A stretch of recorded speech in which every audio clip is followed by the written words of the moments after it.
plan? 4. That's great. That's great. Oh, boys, I wish. I wish that was the case. But I am delighted to be with you this afternoon, and thanks for having me. So, Coach Dillingham said right before the last bye week, he said when you lose for a bye week, it feels like 2 losses. Would you agree with that? Yeah, yeah. I mean, obviously the 2 losses we have on the season obviously came before both buys, and so it doesn't make the bye as sweet as you'd like it to be. However, the 25-year vet in me understands that we're still 5-2, and we're tracking fairly well. And so you have to stop and appreciate where we're at, because this time last year was a whole heck of a lot worse. And yeah, there's things that we'd like to have back. And could we be 7-0? Yeah, absolutely. But you know what? We're not. We're 5-2, and you know what? If you would have told us at this point, in July that hey, we're going to be 5-2, I think we'd all been delighted. And so I'm happy where we are, but obviously still work to do. Charlie, it looked as though you guys were ready to play this away game with the early start, 9 o'clock our time, as far as their bodies were concerned. So whatever you did was awesome. And then practicing that, it looked like it helped a lot too. You guys come out of the chute, pretty much got them on the ropes, and then the fumble kind of hurt a lot of that momentum. 4th down call, they didn't get it, but you recovered in that second half. So what was said in the second half to shut them out and try to get that offense back on track? Well, I think first of all, to your point, I think that I honestly, we did some things a little different. We kind of pushed the envelope, and we kind of pushed things forward.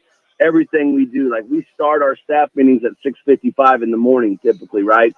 We bumped everything up an hour over the course of the game week, and so we were meeting, with our players even earlier so that we could get them acclimated to the East Coast time. And I really think that's the tip of the cap to Kenny and doing that, because it did make a difference. And by the time we got to game day, I think everybody felt like, hey man, we're ready to play. Yeah, obviously, go up 7-0 and get the fumble. That hurt for sure. And then they get up on us a decent bit there. And, but again, it's these kids and their willingness to stay the course. And I've said that time and time again with you guys that they don't flinch. These guys are going to play hard for 60 minutes. And, that's just who this football team is. And you can get accustomed to seeing that, and that's what they're going to do. It just, we didn't make enough plays to give ourselves the chance to win that football game. And that was a game that we certainly, had a chance to win. I will say this about Sims. I thought he looked comfortable out there. I'm glad he took care of the ball too, Charlie. I was glad he did that. Didn't really force anything. And not that you guys throttled it down or didn't have the full arsenal, but what was it after film was all said and done? How did he grade out as far as being the backup or the quarterback for that game? Well, I think you just hit the nail on the head, and you know this as a former QB, right? At the end of the day, you got to give us a chance. And I think Jeff did exactly that. You know what I mean? Like, for being in the role that he's been in and to come in and let's face it, the knock on Jeff is to go, he turns the ball over. He didn't do that. He played, relatively mistake-free from that standpoint. And at the end of the day, we had a chance. We were in the football game at the end. And, we just didn't make enough plays. But I think when you look at what Jeff did, I think that, everybody was pleased with how he played and feel comfortable that if he's got to come back and start another game or two, whatever that may be, that we have a chance to win those games. Charlie Ragle's our guest on the Right Toyota guest line. Charlie, Coach Dillingham made national news following the contest at his Jimmy, I knew this was going to be your question. Come on, baby. Yes. I love Charlie. I do. So, Charlie, as soon as he said that, I went out and immediately started trying to kick field goals and tore a hamstring. So I was out. So my question is, when you had some tryouts, was there anybody that looked pretty decent? I'm going to try and keep it, from PC here. if anybody could come in and do this, as I tell my kids, if it was easy, everybody would do it. Yep. And again, at the end of the day, I don't care what position you play in football, but in this case, we're talking about kicking. Kicking's hard, man, and it might be the single hardest spot other than quarterback because the ball is in your hand every time.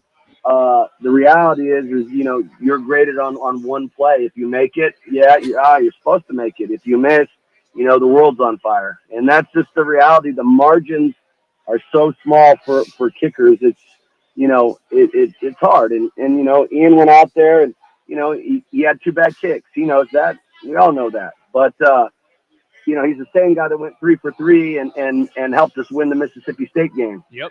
So, a lot of that is between the years. And, at the end of the day, he'll bounce back and we're going to be okay. And so that's a long answer to tell you no. Okay. So, That's fair, Charlie, staying with that, I mean, is it something that the coaching staff had to sit down with him because the media and how this kind of blown up and his name's getting out there? And that's the kicker doesn't like to get that kind of attention. Is that where the, outside of football comes in?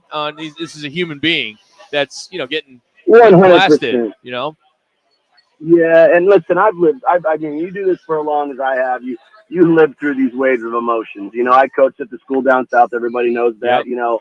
I had a kid that played for me. We were undefeated and playing USC, and he missed a 34-yarder right down the pipe to win the game. And we were going to go into the top 5 in the country, and he missed it. And people want me fired, and they want him. They said some really nasty stuff to that young man, and it's unfortunate. That's just the world we live in. That's the same kid that came back three games later and kicked a 47-yarder to win the game for us with no time left against UW. And I shared that story with Ian. Life is about perseverance. Unfortunately, you have some ignorant people out there that say and do things that are not conducive to people in general, let alone young people as they develop into young men. And he's going to be just fine. The kid's a warrior. He's got a warrior spirit, and he'll be just fine. It's he just had a bad day, and sometimes that happens. And you know what? We've got to move on. But make no mistake about it, we had other opportunities to win the football game. That wasn't why we didn't win. Charlie, we appreciate you. We know you're at the turn, so thanks for making some time for us, and we'll catch up with you next week. Boys, I'm about to crack the 19th hole as we speak. Attaboy. That's Charlie Ragle, assistant head coach for Arizona State. Follow him on Twitter at Ragle Charlie. He comes to you today thanks to Crest Insurance Group. As Crest Insurance Group, they offer personal, business, specialty insurance solutions for clients across all markets. Check them out online, crestins.com. That's crestins.com. Coming up, it's our underdog picks of the weekend. How about that? That is next as we continue on. Plus, what went on with